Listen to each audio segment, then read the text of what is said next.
Our next speaker is someone who's become known for making one of the most misunderstood areas of health actually make sense. He's built a reputation as a peptide professor for a reason. He breaks down complex protocols into clear, practical strategies people can actually use to improve for fat loss, recovery, performance, and overall health. As the founder of Revo Wellness, he works with clients on personalized peptide and optimization plans that are rooted in real results, not hype. His approach cuts through the noise and focuses on what actually works. Please help me welcome to the stage, Bryce Gonzalez. You ready? Woo! Let's go. What's going on, brother? How are you? Appreciate you being here. Thank you so much. Yeah. Where do you want to be? You want to be right here? Where do you want to go? This is cool. All right, cool. Sweet. I'm so grateful for you to be here because as the peptide professor, there's so many questions about peptides and like what to do, what to take. And then honestly, I've read stuff on ChatGPT where it's telling me one thing, but then somebody else online is telling me something different. So I'm glad that you're here. I'm going to grill you today. Yeah. We're going to go over what works, what doesn't, the stacks to take. So this way people can be writing stuff. At home, make sure you're typing this stuff down, right? He's going to have some great information. It's going to be like drinking from a fire hose. So make sure you're sitting there writing all the stuff down. Maybe your goal is weight loss. Maybe your goals is building muscle. Whatever your goals are, be sure to take some notes. All right?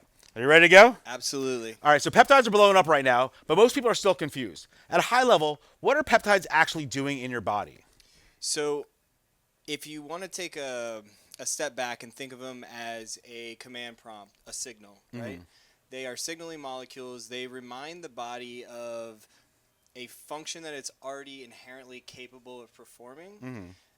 However, we live in a world that is constantly trying to strip our body of its ability to perform, whether that's the food that we eat, the air that we're breathing, the water that we're drinking, the EMF, all the pollutants. They all degrade our cellular ability to function. So the way I like to analogize it, think of it as a code. If you wanted to turn your computer off, reset your system, because when our computers start getting bogged down, we need to reset them, right? So a peptide would be that signal, Control, Alt, Delete. Okay. Up comes the shutdown, restart prompt, and we click the button, and the computer shuts itself down, right? A pharmaceutical drug would perform that same task by taking a sledgehammer and bludgeoning that computer into submission. The computer turned off, but we broke the computer in the process. So this is a much more healthy, natural way for the body to just go, oh, hey, I remember how to do that. We reset that system, and we're back to our factory programming. Okay, so it seems like it's a more subtle way of telling your body exactly what to do without breaking the system. Correct. Okay, cool. That makes sense. We're working with our biology. Gotcha. All right, cool. Now, we're going to go over some stacks. For those people at home that don't know what stacks are, stacks is basically taking more than one peptide, right? So you might take, if you want to lose fat loss or whatever, you might take 3 different peptides, 2 different peptides. We're going to go over those different stacks today with Bryce and kind of see what makes the most sense to take. Sometimes you may take 1, sometimes you may take 3, but we're going to go over the best stacks. So now there's not just one best stack. It really depends on that goal. So what are the main categories you think about when building a peptide stack? Yeah, so I like to come at it from a practicality standpoint, right? When you say there's no one best stack, that's like, I came from a military background. If you ask somebody what is the best firearm that exists, they're going to say... Oh, I could tell you. Yeah. I know You're going to have your own opinion, Yeah. right? Something that you've trained with the most, something that you're the most familiar with is going to be the best option for you. Something that you can use day in and day out is always going to be your best option. So we want to think about the results that we're trying to impact, but also the practicality of it. If the best stack for you is something you cannot afford to buy, that's not the best stack for you, right? We want to think about all things before we just start to determine what is best. We want to look at your lifestyle, your goals, and then if you're going to be able to comply with that stack. So we'll get a little bit more into it. I'll reference some examples as we get further. All right, so let's see. I feel like this is something for me, but I'm sure a lot of people out there, maybe you need to lose a few pounds of fat, right? So we're going to go for the fat loss stack first, Okay. right? So if someone's primary goal is weight loss, what are your top 2 to 3 peptides? Yeah, so there's a lot of different options. There's a lot of peptides that will impact weight loss, improve metabolism, things like that. The reason that I prefer to lead with retatrutide and MOTS-C is because they're going to move the needle in a drastic way, and someone who is just getting into it doesn't have to put a lot of thought or timing or MOTS-C is twice a week, retatrutide is once a week. That plays a huge factor in compliance. Well, it's good to know because I've been taking MOTS-C 5 times a week right now. So we should definitely talk about this afterwards. But see, that's where I got the information. And I went to ChatGPT. I'm like, how much MOTS-C should I take? Yeah. And it told me, it's like, 5 days a week, do this, And ironically, I'm on retatrutide as well. So both things you're talking about are things that I've seen significant results with. Yeah. So I'm glad that's some of your answer here. Yeah, so both of those are going to move the needle in a very significant way for you. Get the results that you're after, and it's a low point of entry. We can comply with it once to twice a week. We're using them, and we can use them as a tool to help us get to where we're going. They are not the primary means of transportation. We have to apply other areas in our life. We have to work on our nutrition. We have to work on our water. We have to work on our food. We have to work on exercising and things like that for us to be as effective as possible. But both of those together are going to do amazing things for the metabolism. So what's retatrutide going to do that MOTS-C is going to do? Like, what's the difference between the two? Both are. So retatrutide is the third generation of the GLP. It is the most significant metabolic agent we've ever seen. Nothing comes close to the power of retatrutide. MOTS-C is a mitochondrial peptide. It's going to enhance the number of mitochondria. It's going to enhance the health of the mitochondria. Mitochondria are instrumental in the way we metabolize food to fuel. If you're stuck in this fat storing mode where everything you eat is just getting transferred to fat, we can use MOTS-C to break that cycle. We activate the AMPK pathway. Our bodies are now we're going to use the food that we're eating as fuel right now instead of storing it to fat later. Retatrutide has all the impacts of the GLP. It's going to, do a lot of things as far as like glucose disposal and using your liver to metabolize glucose. It's going to help with insulin timing, all that kind of thing. And it's going to just help you put the bumpers on the lane, keep you from those foods that we typically don't have much of a chance walking by, kind of makes us indifferent to it. We don't want to be repulsed by food. We just want to have that level of control, that thing that's not always gnawing on us. And what do you say about that? That's something that really sits with me, is that at my biggest, I had what I would consider a food addiction. Yeah. Right? So I would just be thinking, I need this. I would get hangry. Yeah. Right? And if my fear would be that I wouldn't have enough food. So I'd order more food at dinner or whatever it is. Like I need to, it was a fear of not being full. And it was the weirdest thing. And then once I started getting on GLPs, I got that food noise away, because it would always be, I'm trying to think of what's my next meal, planning for the next meal. My day was consumed with thinking about the meals that I was going to eat. And you probably didn't even realize it at the time. Oh, no. I did a fast for 3 days, and I realized, it's like, I think about nothing but food. Yeah. I have nothing to think about. When I can't eat, I have nothing to think about. So now on retatrutide, it's one thing I noticed also, something that Vince mentioned earlier that I think is really cool that I noticed myself, is that it took away not just the food noise or the food addiction, it helped me stop other addictions, right? Yeah. So it helped me stop, like, whether it be biting my nails or bad habits or something like that. It really helped me start, like, identifying and go, I don't need that anymore. It gave me the power to say, I don't want to do that, as opposed to just being mindless in it. Yeah. Right. So retatrutide has been a big thing for that, and also the MOTS-C has been great for as far as visceral fat. Yeah. Right. That's one of the biggest things I've noticed. So I know we got a lot to cover, so I want to get through some of this stuff here. So what are real quick on the fat loss stuff? What kind of results can someone see? It really just depends on physiology and dosing. It depends on where you're at and how much weight you need to lose. But I'm here to tell you, if you do it properly, the potential is pretty much unlimited. Gotcha. Okay. So now we're going to get into the next topic. It's going to be muscle and recovery, right? So for muscle growth and faster recovery, what's your go-to stack? So IGF-1 LR3 is going to have the strongest affinity for building muscle out of any peptide that is available. That is, that's one that is a little bit more advanced. I wouldn't recommend it to everyone, but as far as peptides go, that's the one. It's also the one that we have to come off of. There's some that are like, you should, and we want to keep our receptors fresh, but IGF-1 is the one that you have to come off of. Okay. We don't want to constantly be sending that signal to the body, so you have to have...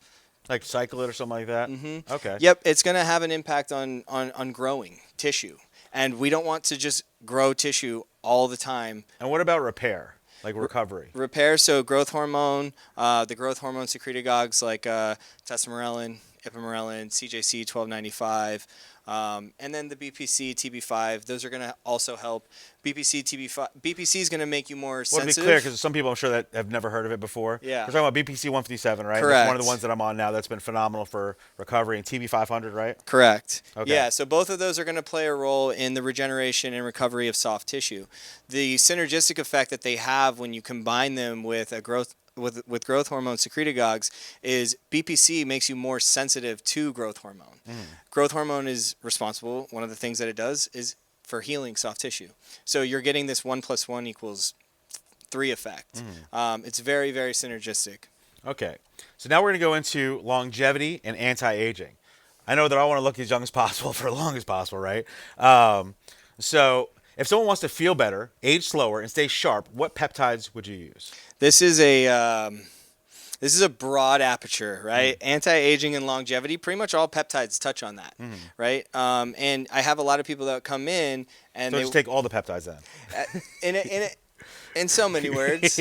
But no, there are some that have profound impacts, and then there's some that play a role, but all of them impact anti-aging, right? Growth hormone, for example. It's going to improve the body's ability to produce hair, skin, nails. It's going to help the body's ability to sleep. It's going to help the body's ability to recover. It's going to help the body's ability to burn fat. If you step back and you look at all of those things, that is anti-aging in a nutshell. Now, there's things like epitalin that have unprecedented levels of anti-aging. There's a thing called the Russian reset, which I encourage everyone to look into.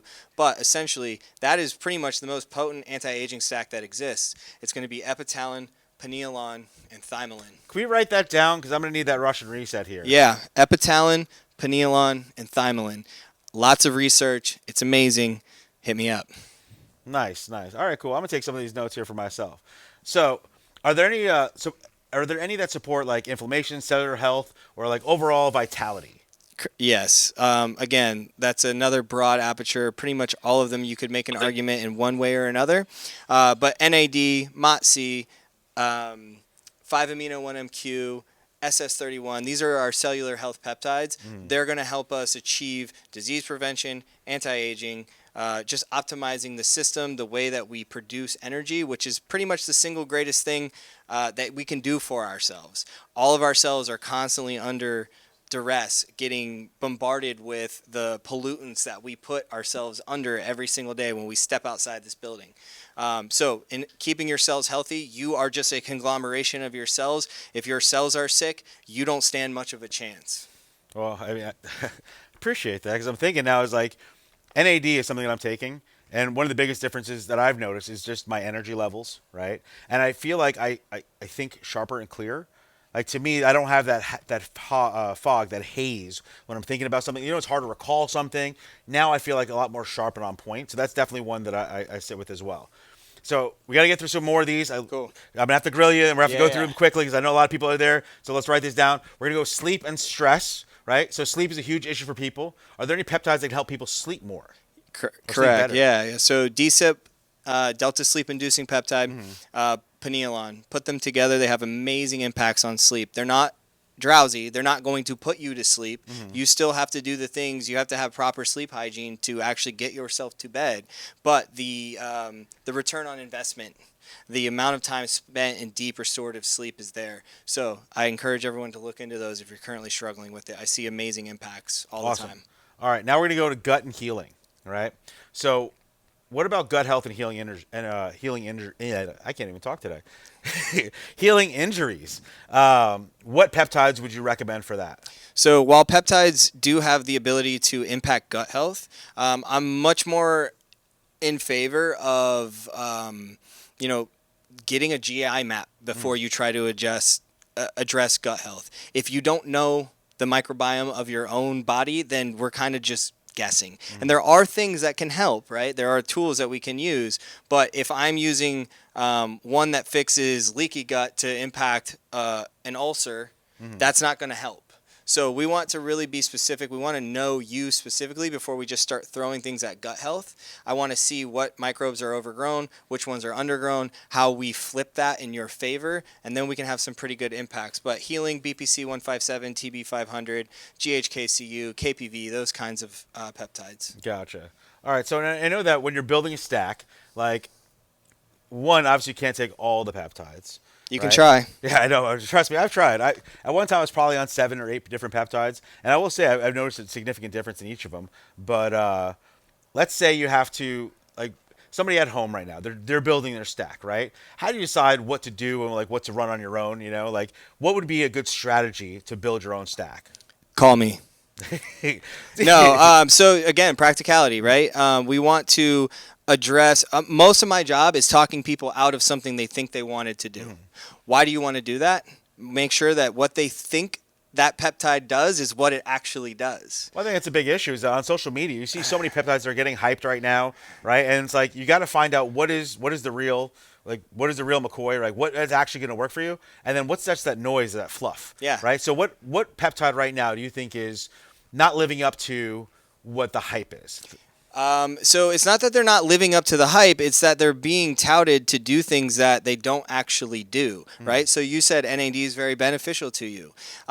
It's going to be more beneficial to someone who is older that has declining levels of NAD. You call me old? Yeah, I was like, geez. If a 22-year-old walks into my office because he heard about NAD on Joe Rogan, I have to tell him, listen, bro, you already have good NAD levels. Let's figure out how we use them. Let's figure out what other things are underlying. So it's not that these peptides are being overhyped. It's just that they're being sold. You know, you see like GHK for acne. GHK isn't going to impact acne in any meaningful way. That doesn't mean that GHK isn't useful. It's amazing at what it does. It's just being sold as a cure-all for everything, and we need to step back and understand what we're trying to impact and which ones go best. Gotcha. That makes sense.